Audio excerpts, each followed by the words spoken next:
Hello friends, once again welcome to SMG ಅಪ್ಡೇಟ್ಸ್ಗೆ. Friends, ಇವತ್ತಿನ ಮಾಹಿತಿ ಏನಂದರೆ ಆರ್ಥಿಕ ಇಲಾಖೆಯಿಂದ ಅನುಮೋದನೆ ಸಿಕ್ಕಿರುವ ಹುದ್ದೆಗಳನ್ನು ನೋಡೋಣ. ನೋಡಿ, ಟೋಟಲ್ ಎಷ್ಟು ಹೇಳಿದ್ದಾರೆ ಅಂದರೆ 56,432 ಹುದ್ದೆಗಳನ್ನು ಫಿಲ್ ಮಾಡ್ತೀವಿ ಅಂತೇಳಿ ಗೋರ್ಮೆಂಟ್ದವರು ಅನೌನ್ಸ್ ಮಾಡಿದ್ದಾರೆ. ನೋಡಿ, ಇದರಲ್ಲಿ 32,100 ಹುದ್ದೆಗಳು HK ಭಾಗದಲ್ಲಿನೇ ಇದೆ. ಓಕೆನಾ, 32,100 ಹುದ್ದೆಗಳಿಗೆ ಆರ್ಥಿಕ ಇಲಾಖೆಯಿಂದ ಅನುಮೋದನೆ ನೀಡಿರೋದು. ನೋಡಿ, ಇದು ಯಾಕೆ ಅಪ್ಡೇಟ್ ಮಾಡ್ತಿದ್ದೀನಿ ಅಂದರೆ ಆಲ್ರೆಡಿ ನೋಡಿ ಒಳ ಮೀಸಲಾತಿ ಏನಾಗಿದೆ ಫೈನಲೈಸ್ ಮಾಡಿದ್ದಾರೆ, ಒಳ ಮೀಸಲಾತಿನ ಕಂಪ್ಲೀಟ್ ಮಾಡಿದ್ದಾರೆ. ಸೊ ಇವಾಗ ನೆಕ್ಸ್ಟ್ ಏನು ಬಾಕಿ ಉಳ್ಕೊಂಡಿರೋದಂದ್ರೆ ರೋಸ್ಟರ್ನ ರೆಡಿ ಮಾಡಬೇಕು. ಇವಾಗ ಆ ಪ್ರಕ್ರಿಯೆಯನ್ನು ಸ್ಟಾರ್ಟ್ ಆಗಿದೆ ಅಂತ ಇನ್ಫಾರ್ಮೇಶನ್ ಇದೆ. ಓಕೆನಾ, ರೋಸ್ಟರ್ ಒಂದು ಕಂಪ್ಲೀಟ್ ಆದರೆ ನೋಡಿ ನೆಕ್ಸ್ಟ್ ನೇಮಕಾತಿಗಳು ಸ್ಟಾರ್ಟ್ ಆಗ್ತವೆ. ನೋಡಿ, ಬಹುತೇಕ ಈ ವೀಕು ಅಥವಾ ನೆಕ್ಸ್ಟ್ ವೀಕಲ್ಲಿ ರೋಸ್ಟರ್ನ ಕಂಪ್ಲೀಟ್ ಮಾಡಿ ನೇಮಕಾತಿಗಳನ್ನು ಸ್ಟಾರ್ಟ್ ಮಾಡ್ತಾರೆ. ನೋಡಿ, ನೆಕ್ಸ್ಟ್ ಗೋರ್ಮೆಂಟಿಂದ ಆದೇಶ ಬರಬೇಕು ನೇಮಕಾತಿಗಳಿಗೆ ಅಫಿಷಿಯಲ್ ಆಗಿ ಸ್ಟಾರ್ಟ್ ಆಗೋದು. ಓಕೆನಾ, DPR ಸೆಕ್ಷನ್ನಿಂದ ರೋಸ್ಟರ್ನ ರೆಡಿ ಮಾಡಿ ಅಪ್ಡೇಟ್ ಮಾಡಿದ್ರೆ ನೆಕ್ಸ್ಟ್ ಬೋರ್ಡಿಂದ ನೇಮಕಾತಿಗಳು ಸ್ಟಾರ್ಟ್ ಆಗ್ತವೆ. ಯಾವುದಂದ್ರೆ KE ಇಂದ ಮತ್ತು KPSC ಇಂದ. ನೋಡಿ, ನಾನು ಆಲ್ರೆಡಿ ಹೇಳಿದ್ದೀನಿ ತುರ್ತಾಗಿ ನೇಮಕಾತಿಗಳು ಆಗೋದು ಯಾವುದಂತ ಆಲ್ರೆಡಿ ಪ್ರೀವಿಯಸ್ ಡೇಸಲ್ಲಿ ಅಪ್ಡೇಟ್ ಮಾಡಿದ್ದೀನಿ. VAO, PC ಮತ್ತು ಲೆಕ್ಚರ್ಸ್ ರಿಕ್ರೂಟ್ಮೆಂಟು ಇವೆಲ್ಲ ಮಾಹಿತಿ ಕೊಟ್ಟಿದ್ದೀನಿ. ಅದೇ ರೀತಿ ಅದೇ ನೋಟಿಫಿಕೇಶನ್ಗಳು ಫಸ್ಟ್ ಆಗುತ್ತವೆ. ಮತ್ತೆ ಅದ್ರ ಜೊತೆಗೆ ಹೇಳಿದ್ದೀನಿ ಯಾವುದು ಕ್ಯಾನ್ಸಲ್ ಆಗಿದೆಯಲ್ಲ ಆ ನೇಮಕಾತಿಗಳನ್ನು ಬೇಗ ರೀನೋಟಿಫಿಕೇಶನ್ ಮಾಡಿ ಸ್ಟಾರ್ಟ್ ಮಾಡ್ತಾರೆ ಅಂತೇಳಿ. ಕೆಲವೊಂದು ಜನ ನೋಡಿ 56,000 ಹುದ್ದೆಗಳಲ್ಲಿ ಈ ಡಿಪಾರ್ಟ್ಮೆಂಟ್ದು ಖಾಲಿ ಇದೆಯಾ ಅಂತೇಳಿ ಕಮೆಂಟ್ನ ಮಾಡ್ತಿದ್ರು. ಸೊ ಯಾವುದಂದ್ರೆ ಅದರಲ್ಲಿ ತುಂಬ ಕೇಳ್ತಿರೋದು ಅಂದರೆ ಫಾರೆಸ್ಟ್ ಡಿಪಾರ್ಟ್ಮೆಂಟ್ದು ಕೇಳ್ತಿದ್ರು. ನೋಡಿ, ಫಾರೆಸ್ಟ್ ಡಿಪಾರ್ಟ್ಮೆಂಟಲ್ಲಿ ನೋಡಿ ಪರಿಸರ ಮತ್ತು ಜೀವಿಶಾಸ್ತ್ರದಲ್ಲಿ 92 ಹುದ್ದೆಗಳಿಗೆ ಅನುಮೋದನೆ ಸಿಕ್ಕಿರೋದು. ಅದರಲ್ಲಿ ಗ್ರೂಪ್ B 53 ಇದೆ, ಗ್ರೂಪ್ C ನೋಡಿ 39 ಹುದ್ದೆಗಳು. ನೋಡಿ, ಇಲ್ಲಿ ಮೇಜರ್ ಆಗಿ ನೋಡೋದಾದ್ರೆ ಕೃಷಿ ಇಲಾಖೆಯಲ್ಲಿ ನೋಡಿ 553 ಹುದ್ದೆಗಳಿಗೆ ಅನುಮೋದನೆ ಸಿಕ್ಕಿದೆ. ಆಲ್ರೆಡಿ ಕೃಷಿ ಇಲಾಖೆಯಲ್ಲಿ AO ಮತ್ತು AOನ ನೇಮಕಾತಿನ ಮಾಡಿದ್ದಾರೆ. ಅದರ ಜೊತೆಗೆ ನೋಡಿ ಗ್ರೂಪ್ A, ಗ್ರೂಪ್ B ಮತ್ತು ಗ್ರೂಪ್ C ಟೋಟಲ್ 553 ಹುದ್ದೆಗಳಿಗೆ ಅನುಮೋದನೆ ಸಿಕ್ಕಿರೋದು. ಇದು ಎಲ್ಲಿ ಅಂದರೆ ಕೃಷಿ ಇಲಾಖೆಯಿಂದ. ಓಕೆನಾ, ಮತ್ತೆ ನೋಡಿ ಸಹಕಾರ ಇಲಾಖೆಯಲ್ಲಿ ಇಲ್ಲಿ ನೋಡಿ 180 ಹುದ್ದೆಗಳಿಗೆ ಅನುಮೋದನೆ ಸಿಕ್ಕಿರೋದು. ನೋಡಿ, ಅದ್ರ ಜೊತೆಗೆ ಮೇಜರ್ ಅಂದರೆ ಇಂಧನ ಇಲಾಖೆಯಲ್ಲಿ ನೋಡಿ 2,400 ಹುದ್ದೆಗಳಿದೆ. ಮತ್ತು ಆರ್ಥಿಕ ಇಲಾಖೆಯಲ್ಲಿನೂ 2,243 ಹುದ್ದೆಗಳು. ಇಲ್ಲಿ ಮೇಜರ್ ಆಗಿ ನೋಡೋದಾದರೆ ಗ್ರೂಪ್ C ಹುದ್ದೆಗಳೇ ಜಾಸ್ತಿ ಇರೋದು, 2,400 ಮತ್ತು 2,111 ಹುದ್ದೆಗಳು ಆರ್ಥಿಕ ಇಲಾಖೆಯಿಂದ. ಮತ್ತೆ ಇನ್ನೊಂದು ಯಾವುದಂದ್ರೆ ತುಂಬ ಕೇಳ್ತಿರೋದು ಯಾವುದಂದ್ರೆ ಆರೋಗ್ಯ ಇಲಾಖೆ. ನೋಡಿ, ಇಲ್ಲಿ ನೋಡಿ 1,725 ಹುದ್ದೆಗಳಿಗೆ ಅನುಮೋದನೆ ಸಿಕ್ಕಿರೋದು. ಇವು ನೆಕ್ಸ್ಟ್ ನೋಟಿಫಿಕೇಶನ್ಗಳು ಆಗ್ತವೆ. ಅದರಲ್ಲಿ ನೋಡಿ ಗ್ರೂಪ್ A ನೋಡಿ 220 ಇದೆ, ಗ್ರೂಪ್ C ನೋಡಿ 1,505 ಹುದ್ದೆಗಳು. ಮತ್ತೆ ಒಳಾಡಳಿತ ಇಲಾಖೆಯಲ್ಲಿ ನೋಡಿ 557 ಟೋಟಲ್ ಹುದ್ದೆಗಳಿಗೆ ಅನುಮೋದನೆ ಸಿಕ್ಕಿರೋದು. ನಾನು ಹೇಳ್ತಿರೋದು ಮೇಜರ್ ಇಲಾಖೆಗಳು ಅನುಮೋದನೆ ಸಿಕ್ಕಿರೋದು, ಜಾಸ್ತಿ ಪೋಸ್ಟ್ಗಳಿದೆ ಇದರಲ್ಲಿ. ಬೇರೆ ಇಲಾಖೆಯಲ್ಲಿ ಇದೆ, ಕಾರ್ಮಿಕ ಇಲಾಖೆಯಲ್ಲಿ ಮತ್ತು ಭಾರಿ ಮತ್ತು ಮಧ್ಯಮ ಕೈಗಾರಿಕೆಯಲ್ಲಿ ಅಷ್ಟೇ 10-20 ಪೋಸ್ಟ್ಗಳಿದೆ. ನೋಡಿ, ಇನ್ನೊಂದು ವೈದ್ಯಕೀಯ ಶಿಕ್ಷಣದಲ್ಲಿ 333 ಹುದ್ದೆಗಳಿಗೆ ಅನುಮೋದನೆ ಸಿಕ್ಕಿರೋದು. ನೋಡಿ, ಅದರ ಜೊತೆಗೆ ನೋಡಿ ಸಣ್ಣ ನೀರಾವರಿ ಇಲಾಖೆಯಲ್ಲಿ ಓನ್ಲಿ 21 ಹುದ್ದೆಗಳಿಗೆ ಅನುಮೋದನೆ ಸಿಕ್ಕಿರೋದು. ಇಲ್ಲಿ AEJE ಮೊನ್ನೆ ಗೆಜೆಟಲ್ಲಿ ಪಾಸ್ ಮಾಡಿದ್ದಾರೆ, ಬಟ್ ಇನ್ನು ಆರ್ಥಿಕ ಇಲಾಖೆಯಿಂದ ಅನುಮೋದನೆ ಸಿಕ್ಕಿಲ್ಲ. ತುಂಬ ಜನ ಕೇಳ್ತಿದ್ರು ನೆಕ್ಸ್ಟ್ AEJE ಯಾವ್ದು ಕಾಲ್ಫಾರ್ಮ್ ಆಗುತ್ತಂತೇಳಿ. ಸಣ್ಣ ನೀರಾವರಿ ಇಲಾಖೆಯಲ್ಲಿ ಇನ್ನೂ ಲೇಟ್ ಆಗುತ್ತೆ, ಯಾಕಂದರೆ ಅದು ರೀಸೆಂಟಾಗಿ ಗೆಜೆಟಲ್ಲಿ ಪಾಸ್ ಮಾಡಿರೋದು. ಆರ್ಥಿಕ ಇಲಾಖೆಯಿಂದ ಅನುಮೋದನೆ ಸಿಕ್ಕಿಲ್ಲ. ನೆಕ್ಸ್ಟ್ ನೋಡಿ ಕಂದಾಯ ಇಲಾಖೆಯಲ್ಲಿ ಜಾಸ್ತಿ ಅನುಮೋದನೆ ಸಿಕ್ಕಿರೋದು. ಎಷ್ಟಂದರೆ 1,350 ಹುದ್ದೆಗಳಿಗೆ ಅನುಮೋದನೆ ಸಿಕ್ಕಿದೆ. ಇದರಲ್ಲಿ ಗ್ರೂಪ್ C ನೇ ಎಷ್ಟಿದೆ ಅಂದರೆ 1,310 ಹುದ್ದೆಗಳಿಗೆ ಅನುಮೋದನೆ ಸಿಕ್ಕಿರೋದು. ಇಲ್ಲಿ VAO ಕಾಲ್ಫಾರ್ಮ್ ಆಗುತ್ತೆ ಯಾವುದ್ರ ಕಡೆ ಏನಂದರೆ ಕಂದಾಯ ಇಲಾಖೆ. ಮತ್ತು ಅಲ್ಪಸಂಖ್ಯಾತರ ಕಲ್ಯಾಣ ಇಲಾಖೆಯಲ್ಲಿ ನೋಡಿ 784 ಹುದ್ದೆಗಳಿಗೆ ಅನುಮೋದನೆ ಆಗಿರೋದು. ಸೊ ನೋಡಿ, ನೀವು ಯಾವ ಇಲಾಖೆಯಿಂದ ವೇಟ್ ಮಾಡ್ತಿರ್ತೀರಾ ಇಲ್ಲಿ ಇದೆ ನೋಡಿ, ಇದರಲ್ಲಿನೇ ಕಾಲ್ಫಾರ್ಮ್ ಆಗುತ್ತೆ. ಇದನ್ನು ಬಿಟ್ಟು ಬೇರೆ ನೋಟಿಫಿಕೇಶನ್ನ ಮಾಡಲ್ಲ. ನೋಡಿ, ಸಾರಿಗೆ ಇಲಾಖೆಯಲ್ಲಿ ತುಂಬ ಪೋಸ್ಟ್ಗಳಿಗೆ ಅನುಮೋದನೆ ಸಿಕ್ಕಿರೋದು. ಟೋಟಲ್ಲು 6,847 ಹುದ್ದೆಗಳಿಗೆ ಅನುಮೋದನೆ ಸಿಕ್ಕಿದೆ. ಮತ್ತು ನಗರಾಭಿವೃದ್ಧಿಯಲ್ಲಿ 185 ಹುದ್ದೆಗಳು. ನೋಡಿ, RDPR ಇಲಾಖೆಯಲ್ಲಿ 351 ಹುದ್ದೆಗಳಿಗೆ ಅನುಮೋದನೆ ಸಿಕ್ಕಿರೋದು. ಇದರಲ್ಲಿ ಗ್ರೂಪ್ C ನೇ ನೋಡಿ 327 ಇದೆ. ಇದರಲ್ಲಿ ಗ್ರೂಪ್ C JE ಇದೆಯಾ ಅಂತ ನೋಡಬೇಕಾಗಿದೆ, ಯಾಕಂದರೆ ಇನ್ನು ಫಿನಾನ್ಷಿಯಲ್ ಅಪ್ರೂವಲ್ಗೆ ಕಳಿಸಿದ್ದಾರೆ ಅಂತ ಹೇಳಿದ್ದಾರೆ. ಸೊ ಇದು ಆಲ್ಮೋಸ್ಟ್ ಇದರಲ್ಲಿ ಇಲ್ಲ ಅನಿಸುತ್ತೆ. ಅದು ನೆಕ್ಸ್ಟ್ ನೋಟಿಫಿಕೇಶನಲ್ಲಿ ಆಗ್ಬೋದು.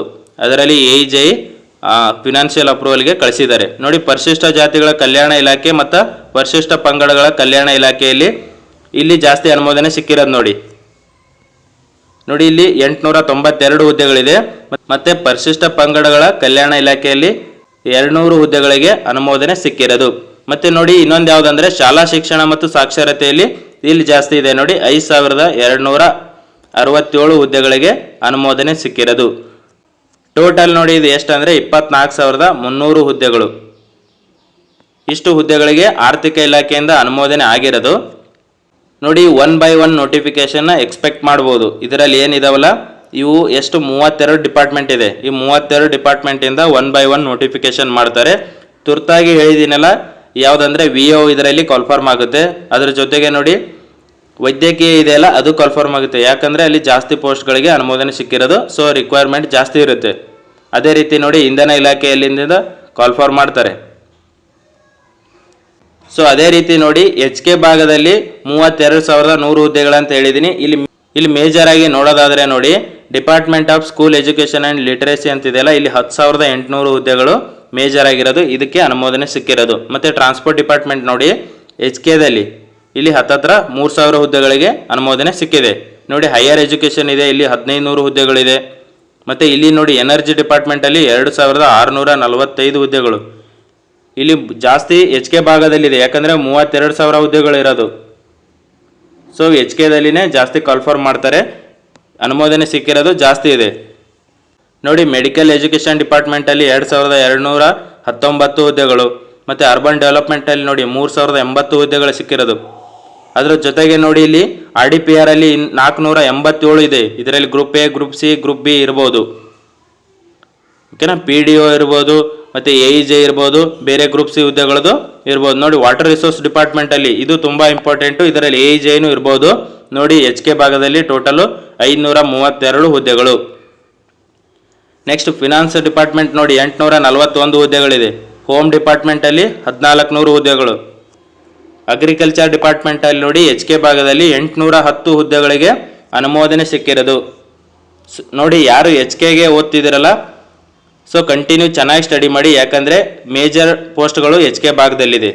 ಅಂದರೆ 32,000 ಹುದ್ದೆಗಳು ಜಾಸ್ತಿ ಪೋಸ್ಟ್ಗಳು ಇರೋದ್ರಿಂದ ಜಾಸ್ತಿ ಪೋಸ್ಟ್ಗಳು ನಿಮಗೆ ಸಿಗ್ತವೆ, ನೀವು ಆರಾಮಾಗಿ ಕ್ಲಿಯರ್ ಮಾಡ್ಬೋದು. ಇಲ್ಲಿ ನೋಡಿ ರೆವೆನ್ಯೂ ಡಿಪಾರ್ಟ್ಮೆಂಟಲ್ಲಿ HK ಸಪ್ರೇಟಾಗಿ 390 ಹುದ್ದೆಗಳಿಗೆ ಅನುಮೋದನೆ ಆಗಿರೋದು. MSME ನೋಡಿ 648 ಹುದ್ದೆಗಳು. ನೋಡಿ ಮೈನಾರಿಟಿ ವೆಲ್ಫೇರ್ ಡಿಪಾರ್ಟ್ಮೆಂಟಲ್ಲಿ 543 ಹುದ್ದೆಗಳಿದೆ. ನೋಡಿ ಕೋಆಪರೇಷನ್ ಡಿಪಾರ್ಟ್ಮೆಂಟ್ ನೋಡಿ ಇದು ಲಾಸ್ಟ್ 2-3 ವರ್ಷದಿಂದ ನೇಮಕಾತಿ ಆಗಿಲ್ಲ, ಆಗ್ಬೋದು. ಯಾವುದಂದರೆ 373 ಹುದ್ದೆಗಳಿದೆ ಟೋಟಲ್. ಸೊ ಇಷ್ಟೆಲ್ಲ ನಾನು ಏನು ಹೇಳ್ತಿದ್ದೀನಲ್ಲ ಇವೆಲ್ಲ ಫಿನಾನ್ಷಿಯಲ್ ಅಪ್ರೂವಲ್ ಆಗಿರೋದು. ಇನ್ನು ನೆಕ್ಸ್ಟ್ ನೇಮಕಾತಿ ಮಾಡೋದೊಂದೇ ಬಾಕಿ ಉಳ್ಕೊಂಡಿರೋದು. ಈ ರೋಸ್ಟರ್ ರೆಡಿ ಆದ ತಕ್ಷಣ ಇವೆಲ್ಲ ನೇಮಕಾತಿಗಳು ಆಗ್ತವೆ. ಎಲ್ಲನೂ ಒಟ್ಟಿಗೆ ಮಾಡ್ತಾರಾ? ಇಲ್ಲ, 1 by 1 ನೋಟಿಫಿಕೇಶನ್ ಆಗುತ್ತೆ. ಸೊ ಇವಾಗ ಅಟ್ಲೀಸ್ಟ್ ಒಂದು 2-3 ನೋಟಿಫಿಕೇಶನ್ 3-4 ನೋಟಿಫಿಕೇಶನ್ನು ಮಾಡ್ತಾರೆ 1 by 1. PC ಒಂದು ಆಗುತ್ತೆ, ಅದರ ಜೊತೆಗೆ VO ಆಗುತ್ತೆ. ಕೆಲವೊಂದು SDFDA ಜೂನ್-ಜುಲೈಲಿ ಆಗ್ಬೋದು. SDFDA ಯಾವುದರಲ್ಲಿ ಅಂದರೆ KE ಕಡೆಯಿಂದ ಕೆಲವೊಂದು ನಿಗಮ ಮಂಡಳಿಯಲ್ಲಿ SDFDA ಇದೆ. ಅದರ ಜೊತೆಗೆ KPSCಯಿಂದ 2,000 ಹುದ್ದೆಗಳವರೆಗೂ SDFDA ಆಗುತ್ತೆ. ಇನ್ನು ಜೂನ್-ಜುಲೈವರೆಗೂ ಆಗ್ಬೋದು. ಯಾಕಂದರೆ ಎಲ್ಲ ಕಂಪ್ಲೀಟಾಗಿ ಅದರ ಪ್ರೊಸೆಸ್ ಮಾಡಿ ನೋಟಿಫಿಕೇಶನ್ ಮಾಡಬೇಕಾಗುತ್ತೆ. ಲೇಬರ್ ಡಿಪಾರ್ಟ್ಮೆಂಟಲ್ಲಿ ನೋಡಿ 187 ಇದೆ. ನೋಡಿ ಯಾರು ಆರ್ಟಿಕಲ್ಚರ್ ಡಿಪಾರ್ಟ್ಮೆಂಟಲ್ಲಿ ಓದ್ತಿದ್ರೆ ನೋಡಿ 134 ಹುದ್ದೆಗಳಿಗೆ ಅನುಮೋದನೆ ಸಿಕ್ಕಿರೋದು. ನೋಡಿ ಮತ್ತೆ ಅನಿಮಲ್ ಹಸ್ಬೆಂಡ್ರಿ ಡಿಪಾರ್ಟ್ಮೆಂಟಲ್ಲಿ 182 ಹುದ್ದೆಗಳು. ಮೈನಾರಿಟಿ ವೆಲ್ಫೇರಲ್ಲಿ ಹೇಳಿದ್ದೀನಿ 543 ಹುದ್ದೆಗಳಿಗೆ ಅನುಮೋದನೆ ಸಿಕ್ಕಿರೋದು. ಇವು ಮೇಜರ್ ಡಿಪಾರ್ಟ್ಮೆಂಟ್ ಹೇಳ್ತಿರೋದು. ಮತ್ತೆ ನೋಡಿ ಇಲ್ಲಿ ಸ್ವಲ್ಪ ಪೋಸ್ಟ್ಗಳಿದೆ ಬೇರೆ ಬೇರೆ department. Women and child welfare ಡಿಪಾರ್ಟ್ಮೆಂಟಲ್ಲಿ 53 ಹುದ್ದೆಗಳು. ಸೊ ಇವು ಗ್ರೂಪ್ C ಇದ್ದರೆ ನೋಡಿ ಎಲ್ಲ ಕೂಡಿ ಒಂದೇ ನೋಟಿಫಿಕೇಶನ್ ಮಾಡೋ ಚಾನ್ಸಸ್ ಜಾಸ್ತಿ ಇರುತ್ತೆ. ಸೊ ಅದರ ಸಲುವಾಗಿ ಪೋಸ್ಟ್ಗಳು ಜಾಸ್ತಿ ಸಿಗ್ತವೆ. ನೋಡಿ ಟೂರಿಸಂ ಡಿಪಾರ್ಟ್ಮೆಂಟ್ ಇದೆ, ಹೌಸಿಂಗ್ ಡಿಪಾರ್ಟ್ಮೆಂಟ್ ಇದೆ. ಸೊ ಇವೆಲ್ಲ ಕಡಿಮೆ ಪೋಸ್ಟ್ಗಳಿರೋದು. ಬಟ್ ಇಲ್ಲಿ ಮೇಜರಾಗಿ ಹೇಳಿದ್ದೀನಿ ನೋಡಿ 2,000-3,000 ಹುದ್ದೆಗಳು ಮೆಡಿಕಲ್ ಓದೋರು. ಮತ್ತು ಪಂಚಾಯತ್ ರಾಜಲ್ಲಿ ಒಳ್ಳೆ ಡಿಪಾರ್ಟ್ಮೆಂಟ್ ಇದೆ. ಮತ್ತು ರೆವೆನ್ಯೂ ಡಿಪಾರ್ಟ್ಮೆಂಟಲ್ಲಿ ಜಾಸ್ತಿ ಅನುಮೋದನೆ ಸಿಕ್ಕಿರೋದು. ಮತ್ತು water resource department WRD department ಮತ್ತು MSMEಯಲ್ಲಿ ಜಾಸ್ತಿ ಪೋಸ್ಟ್ಗಳಿರೋದು. ಮತ್ತು ಯಾರು ಸ್ಕೂಲ್ ಎಜುಕೇಷನ್ ಆ್ಯಂಡ್ ಲಿಟ್ರಸಿ ನೋಡಿ, ಯಾರು department of school education and literacy ಅಲ್ಲಿ ಡಿಪಾರ್ಟ್ಮೆಂಟಿಗೆ ಕಾಯ್ತಿದ್ರೆ ನೋಡಿ, ಇಲ್ಲಿ 10,807 ಹುದ್ದೆಗಳಿಗೆ ಅನುಮೋದನೆ ಆಗಿರೋದು. ಮತ್ತು health and family welfare department ನೋಡಿ, ಇಲ್ಲಿ 1,104 ಹುದ್ದೆಗಳು. ಟೋಟಲ್ ನೋಡಿ HK ಭಾಗದಲ್ಲಿನೇ ಎಷ್ಟು ಅನುಮೋದನೆ ಸಿಕ್ಕಿರೋದಂದರೆ 32,132 ಹುದ್ದೆಗಳು. ಇದು ಓನ್ಲಿ HK ಭಾಗದವರಿಗೆ, ಓಕೆನಾ. 371J. ಸೊ ನೀವು ಕಂಟಿನ್ಯೂ ಸ್ಟಡಿ ಮಾಡಿದ್ರೆ ಮಾತ್ರ ಎಕ್ಸಾಮ್ಸ್ನ ಕ್ಲಿಯರ್ ಮಾಡೋಕ್ಕಾಗೋದು. ನೋಡಿ, ಸಡನ್ನಾಗಿ ನೋಟಿಫಿಕೇಷನ್ಗಳಾದರೆ ಓದೋಕ್ಕೆ ಟೈಮ್ ಸಿಗಲ್ಲ. ಇವೇನಿದಾವಲ್ಲ ಇವು ನಾನ್ HKದಲ್ಲಿ ಇದಾವೆ ನೋಡಿ, 24,300 ಹುದ್ದೆಗಳು. ಸೊ ಇಲ್ಲಿ ಮೇಜರಾಗಿ ಯಾವುದೇ ಡಿಪಾರ್ಟ್ಮೆಂಟ್ ಅಂತ ಹೇಳಿದ್ದೀನಿ. ಅದ್ರ ಜೊತೆಗೆ ಇನ್ನು PC ಸಪ್ರೇಟ್ ಇದೆ ನೋಡಿ, ಅದು PC ಪೊಲೀಸ್ ಡಿಪಾರ್ಟ್ಮೆಂಟ್ದು, ಅದು ಕಾಲ್ಫಾರ್ಮ್ ಆಗುತ್ತೆ. PC ಮತ್ತು PSI ಇನ್ನೂ ಸ್ವಲ್ಪ ಲೇಟ್ ಆಗ್ಬೋದು. ಅದ್ರ ಜೊತೆಗೆ ನೋಡಿ ESI ಕಾಲ್ಫಾರ್ಮ್ ಮಾಡ್ಬೋದು, ಜೂನ್ ಜುಲೈಯಲ್ಲಿ ESI ಮಾಡ್ಬೋದು. ಮತ್ತು SD FD ಹೇಳಿದ್ದೀನಿ. ಕೆಲವೊಂದು ಡಿಪಾರ್ಟ್ಮೆಂಟ್ದು ನಮ್ಗೆ ಗೊತ್ತಿರಲ್ಲ ಡಿಪಾರ್ಟ್ಮೆಂಟ್ದು ಕೇಳ್ತಿದ್ರಿ. ಸೊ ಇದರಲ್ಲಿ ಮಾಹಿತಿ ಇದೆ ನೋಡಿ, ಯಾವುದಂದರೆ ಫಾರೆಸ್ಟ್ ಡಿಪಾರ್ಟ್ಮೆಂಟ್ದು ಮತ್ತು ಆರೋಗ್ಯ ಇಲಾಖೆದು. ಆರೋಗ್ಯ ಇಲಾಖೆಯಲ್ಲಿ ತುಂಬ ಪೋಸ್ಟ್ಗಳಿಗೆ ಅನುಮೋದನೆ ಸಿಕ್ಕಿದೆ. ಸೊ ನೀವು ಸ್ಟಡಿ ಮಾಡಿದ್ರೆ ಕ್ಲಿಯರ್ನ ಮಾಡ್ಬೋದು. ಮತ್ತು AEJ ಸಪ್ರೇಟಾಗಿ ಹೇಳಿದ್ದೀನಿ ನೋಡಿ. ಕೆಲವೊಂದು ಜನ ತುಂಬ AEJ ಕೇಳ್ತಿದ್ರಿ. JE ನೋಡಿ BBMP JE ಇದೆ, ಬಟ್ ಇದು ಈಗ ಆಲ್ರೆಡಿ GBA ಮಾಡಿದ್ರಿಂದ ಸೊ ಇದು ಏನಾದರೂ ಚೇಂಜಸ್ ಮಾಡೋ ಚಾನ್ಸಸ್ ಜಾಸ್ತಿ ಇರುತ್ತೆ. ಇಲ್ಲಿ 50 ಪೋಸ್ಟ್ಗಳಿಗೆ ಅನುಮೋದನೆ ಸಿಕ್ಕು KPSCಗೆ ಪ್ರಪೋಸಲ್ ಹೋಗಿತ್ತು. ಬಟ್ ಅದು ಯಾವಾಗಂದರೆ BBMP ಇದ್ದಾಗ. ಇವಾಗ ಮತ್ತು GBA ಅಂತ ಚೇಂಜ್ ಮಾಡಿರೋದ್ರಿಂದ ಸೊ ಇದು ಚೇಂಜ್ ಮಾಡೋ ಚಾನ್ಸಸ್ ಇದೆ. ಇನ್ನೂ ಜಾಸ್ತಿ ಪೋಸ್ಟ್ಗಳು ಆ್ಯಡ್ ಮಾಡಿ ಬರೋ ಚಾನ್ಸಸ್ ಇದೆ, 50 ಪೋಸ್ಟ್ಗಳು. ಅದೇ ರೀತಿ ನೋಡಿ RDPR ಅಲ್ಲಿ 146 JEಗೆ ಫಿನಾನ್ಷಿಯಲ್ ಅಪ್ರೂವಲ್ಗೆ ಕಳಿಸಿದಾರಂತ ಮಾಹಿತಿ ಇದೆ. ಸೊ ಇದು ಇನ್ನೂ ಅಪ್ರೂವಲ್ ಆಗಿಲ್ಲ. ಸೊ ಇದು 146 ಹುದ್ದೆಗಳದು JE ಕಾಲ್ಫಾರ್ಮ್ ಆಗ್ತಿರೋದು. ಇವೆಲ್ಲ ನಾನು JE ಹೇಳ್ತಿರೋದು. ಅದು ಬಿಟ್ಟರೆ ನೋಡಿ ಮೈನರ್ ಇರಿಗೇಷನ್, ಇದು ಗೆಜೆಟಲ್ಲಿ ಪಾಸ್ ಆಗಿರೋದು. ಮೈನರ್ ಇರಿಗೇಷನಲ್ಲಿ ಇಲ್ಲಿ ಎಷ್ಟಿದೆ ಅಂದರೆ 195 ಹುದ್ದೆಗಳು ಟೋಟಲು. ಸೊ ಇದರಲ್ಲಿ ಎಷ್ಟು ಅಪ್ರೂವಲ್ ಆಗಿ ಎಷ್ಟು ನೋಟಿಫಿಕೇಶನ್ ಆಗುತ್ತಂತ ಗೊತ್ತಿಲ್ಲ. ಮಿನಿಮಮ್ ಅಂದರೂ 150 ಹುದ್ದೆಗಳದೊಂದು ಮೈನರ್ ಇರಿಗೇಷನಲ್ಲಿ ಕಾಲ್ಫಾರ್ಮ್ ಆಗುತ್ತೆ. ಸೊ ಇಷ್ಟು ಮೇಜರಾಗಿ ಆಗೋದು JE ಇದು, ಓಕೆನಾ. ಸಿವಿಲ್ JE ಇದರಲ್ಲಿ ಮೆಕ್ಯಾನಿಕಲ್ಲು ಇರುತ್ತೆ, ಮೆಕ್ಯಾನಿಕಲ್ JEನೂ ಇರುತ್ತೆ, ಇನ್ಕ್ಲೂಡಿಂಗ್ ಸಿವಿಲ್ ಆ್ಯಂಡ್ ಮೆಕ್ಯಾನಿಕಲ್. ಇದರ ಜೊತೆಗೆ ನೋಡಿ ಮೈನರ್ ಇರಿಗೇಷನ್ನು ಮತ್ತು RDPR ಅಲ್ಲಿ AE ಕಾಲ್ಫಾರ್ಮ್ ಆಗುತ್ತೆ. BBMPಯಲ್ಲಿ ಆಲ್ರೆಡಿ ನೋಟಿಫಿಕೇಶನ್ ಆಗಿ ಪ್ರೋಸೆಸ್ ಎಲ್ಲ ಕಂಪ್ಲೀಟ್ ಮಾಡಿದ್ದಾರೆ. ಮತ್ತು ಇನ್ನೊಂದು ಯಾವುದಂದರೆ ನೋಡಿ AEE ಯಾವುದರಲ್ಲಿ ಅಂದರೆ ಮೇಜರಾಗಿ ಆಗೋದು WRD ಡಿಪಾರ್ಟ್ಮೆಂಟಲ್ಲಿ ತುಂಬ ಪೋಸ್ಟ್ ಇದೆ ನೋಡಿ. ಇಲ್ಲಿ ಟೋಟಲ್ ಒಂದು 100+ HK ಮತ್ತು ನಾನ್ HK ಕೂಡಿ WRD ಡಿಪಾರ್ಟ್ಮೆಂಟಲ್ಲಿ AEE ಕಾಲ್ಫಾರ್ಮ್ ಆಗುತ್ತೆ. ಮತ್ತು ನೀವು ಆಲ್ರೆಡಿ ನೋಡಿರ್ಬೋದು AEE PWDಯಲ್ಲಿ ಕ್ಯಾನ್ಸಲ್ನ ಮಾಡಿದ್ದಾರೆ ನೋಟಿಫಿಕೇಷನ್, ಅದು ರೀನೋಟಿಫಿಕೇಷನ್ ಆಗುತ್ತೆ. ಅಲ್ಲಿ 30 ನಾನ್ HK ಪೋಸ್ಟ್ ಇದೆ ಮತ್ತು HK ಸ್ವಲ್ಪ ಪೋಸ್ಟ್ ಇದೆ. ಸೊ ಅದು ಕನ್ಫರ್ಮ್ ಆದರೆ ಎರಡು ಕಂಬೈಂಡ್ ಆಗಿ ನೀವು AEE ಅಂತ ಪ್ರಿಪೇರ್ ಆಗ್ಬೋದು.